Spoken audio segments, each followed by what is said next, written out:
I love crochet washcloths. They are a project that works up really quickly and they give you that feeling of accomplishment and satisfaction that is so incredibly rewarding. However, I wanted to come up with a crochet washcloth design that had a lot of intention behind it, such as the color. I wanted to pick specific colors that gave off the vibe I was looking for, were aesthetically pleasing, and would also look good in my kitchen, and not just colors that look good on the shelf in the store.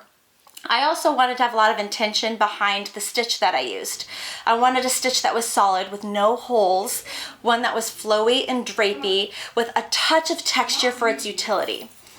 I think you're gonna love the design that I came up with. I'm calling it the Crochet Cottage Washcloth. We are playing with a couple basic Tunisian crochet stitches. So if you have never played with Tunisian crochet before, this project might be a great way for you to give it a try. Hi everyone, my name is Tiffany. On my channel, I try to make the world a better place through crochet. Together, we do crochet tutorials, work on projects, do crochet basics, and we often support crochet charities to help lift up people throughout the world.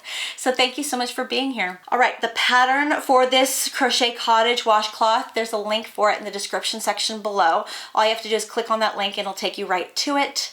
Next, we're gonna go over what materials that I used to make this washcloth. All right, so the materials that I used for my Crochet Cottage washcloth that you see right here is Hobby Lobby's. I love this cotton. I loved these color palettes. This particular variegated color is Rosemary Cottage. I love this cotton. I wanted to use a solid color for the demonstration though, so that way any of the color changes wouldn't distract from the stitches that we're doing. I want to make sure that everything is very clear and clean and easy to follow along with. This color right here is Bruschetta. And I really thought these colors complemented each other very well, and I'm excited to see this color pairing. I was able to make both of these washcloths with one skein of yarn, and this has approximately 180 yards of yarn. It's a size 4 weight.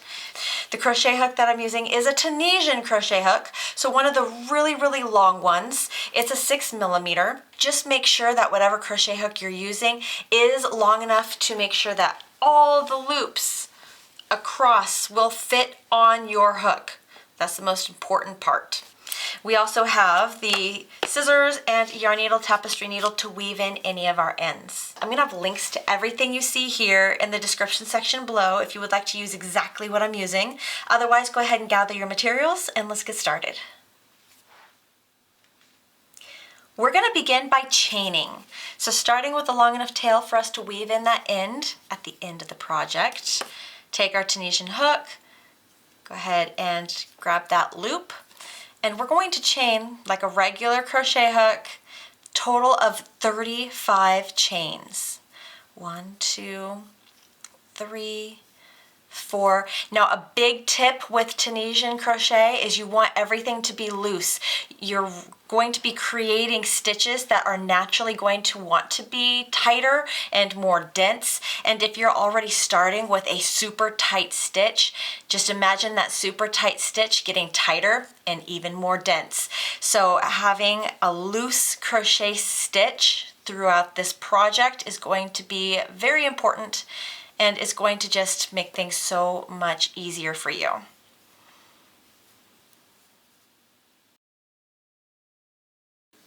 $34 and $35. All right, for row 1, we're going to pick up a loop from each chain, skipping the first loop from our crochet hook, finding the second loop, just going underneath one loop here, gonna yarn over and pull through. Then next chain, underneath just one loop, yarn over, pull through. Next chain, just one loop, yarn over, pull through, and continue across. You're going to end with a total of 35 loops on your crochet hook. That's what our goal is.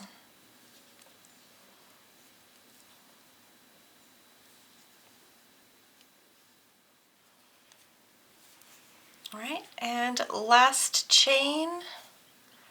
Great. All right, so we have all 35 loops on our crochet hook. And now for row 2, we're going to do our return pass. What you're going to find is every odd number row, we're going to move forward and create loops that will change different stitches. And every even number row is just going to be the return pass. So for row 2, and what I like to do is I like to take all of my loops and I kind of like to crowd them up to the front. For me, it helps as I'm going across. If you would like to spread them out, you do whatever works best for you. So we're going to start just by yarning over and only pulling that yarn through one loop. Just one. That's going to be considered our chain, okay? Then we're going to yarn over and pull through 2 loops, and that's the actual stitch. For the rest of row 2, you're going to yarn over and pull through 2 loops. Yarn over and pull through 2 loops. And for me, by kind of bunching everything up, it's kind of like a Pez dispenser where it's spring activated, where all the stitches are just kind of ready to bounce, ready to go. So yarn over, there we go, got the hook to catch that yarn, and then pull through 2 loops. Yarn over, pull through 2 loops. There we go.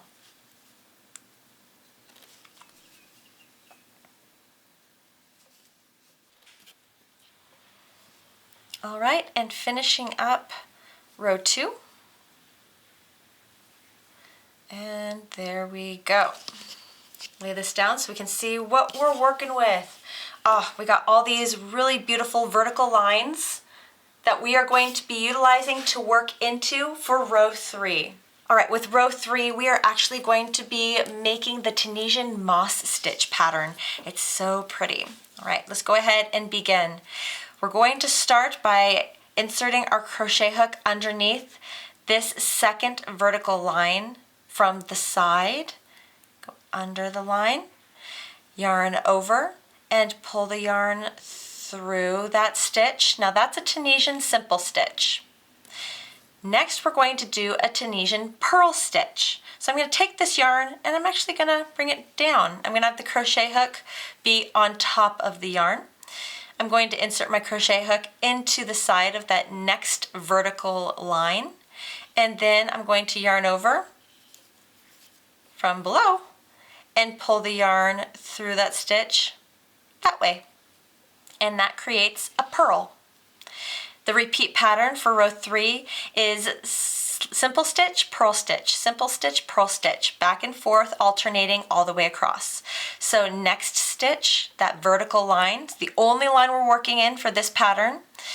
We have the yarn above, insert crochet hook, yarn over, pull through. Remember, give it room, nice loose stitches. Next stitch is purl.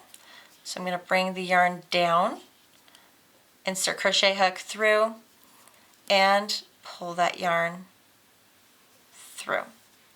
So up, simple stitch, down, purl stitch, up, simple stitch,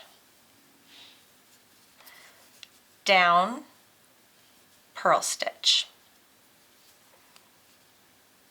All right, repeat across, and I'll meet you at the end. Keep those stitches loose.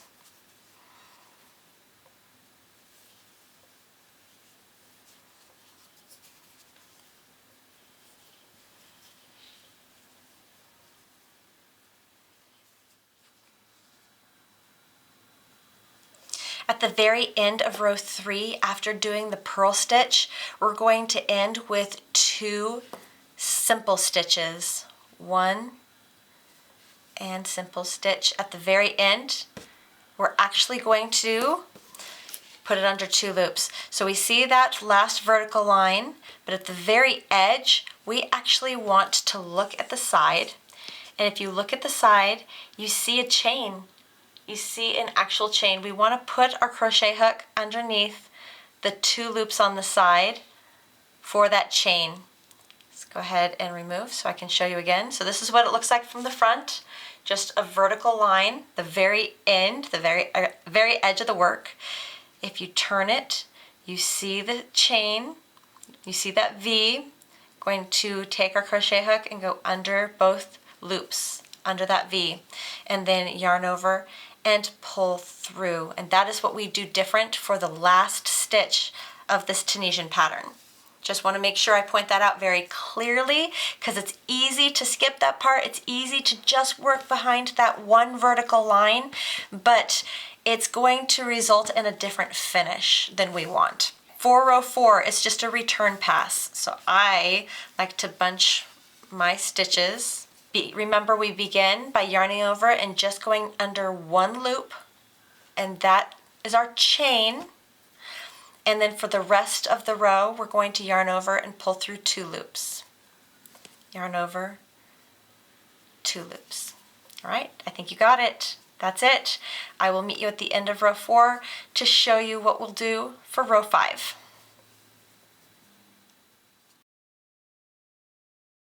Wrapping up row 4 right here, finishing that off. Great. Go ahead and set that down so you can see what it looks like. So cool. Okay, for row 5, we're just repeating what we did for row 3. In fact, the entire Tunisian moss stitch repeat pattern is just repeating row 2 and row 3. Row 2 being the even number row, which is the return pass, always the same. And then row 3 is always going to be the forward pass, where we are going to be rotating or repeating a simple stitch and a purl stitch. A simple stitch, purl stitch, back and forth all the way across. And it's always going to be stacked on top of each other. So simple stitch on top of simple stitch and purl stitch on top of purl stitch. And what that is going to do, what that's going to create, is that beautiful line. So the simple stitches will all become this line, and the purl stitches will all become the valley in between. So moving forward, we're going to go ahead and look at our second vertical line, and our vertical lines will start from the bottom and just continuously go up. So second stitch here is going to be a simple stitch. Yarn is going to be up, yarn over, pull through. Next stitch is a purl stitch, so yarn will be down. Then you're going to enter in the side of that vertical line, and then yarn over. And have fun yarning over your crochet hook, however it's easiest for you. There's really no right or wrong yarn over here, just as long as you can pull the yarn through the loop with the yarn being on the bottom. The next stitch is a simple stitch. We see that as it is elongated here. So yarn is up, inserting crochet hook, yarn over, pull through. Next stitch, purl stitch, yarn is down, then insert crochet hook into the side of that vertical line, and then pull the yarn through that vertical line. There we go. That's all we are doing for the odd number forward passes, is that combination of simple stitch and purl stitch. Now it is possible as you're going along you might be able to speed up, and it is possible that you might lose track of your order of the pattern and maybe do 2 simple stitches in a row or 2 purl stitches in a row. It will become very obvious moving forward in the pattern. You're going to repeat rows 2 and 3 over and over until you get to row 62, and that is where I stopped. And we want our last row to be a row 2 returning pass row, obviously. All right, now it's time for the fun part, working that simple repeat pattern. But this is going to take quite some time to complete. Remember, whenever you're going to be crocheting for long periods of time, to be mindful of your posture. If we just jump right into crocheting and ignore our posture, it can lead to bigger issues down the road, such as aches and pains in our necks, our backs, our shoulders, and even our arms. I've heard too many stories where these aches and pains have taken people out of commission to where they can't crochet anymore. And I don't want that to happen to you. This is why I use and tell everyone I know about the Volare pillow. The Volare pillow is a a comfortable, stylish, convenient solution to preventing all of those aches and pains which accrue due to bad posture. By wearing it or putting it on, it props you up, straightening your back, correcting your posture, alleviating those aches and pains for your back and your neck. The soft, comfortable platform that is provided is a place for you to rest your arms, which takes the tension off of your shoulders. And in general, this pillow provides a very comfortable sitting position, which helps you to crochet for longer periods of time. Who doesn't love that? If you would like more information about the Volare pillow, I'll put my link in the description section below for you, and I'll also include my discount code, so if you do decide to get one, you can get it for the best price possible. Guys, thank you so much for joining me today. I hope you love the Crochet Cottage washcloth. If you do give it a try, please share your experience with me in the comment section below. Tag me on social media when you share pictures of your washcloths with friends and family. Like this video so that way I know you enjoyed it, and subscribe to my channel so that way I can see you in the next video. Guys, I hope you have the very best day, and I'll see you very soon. Bye.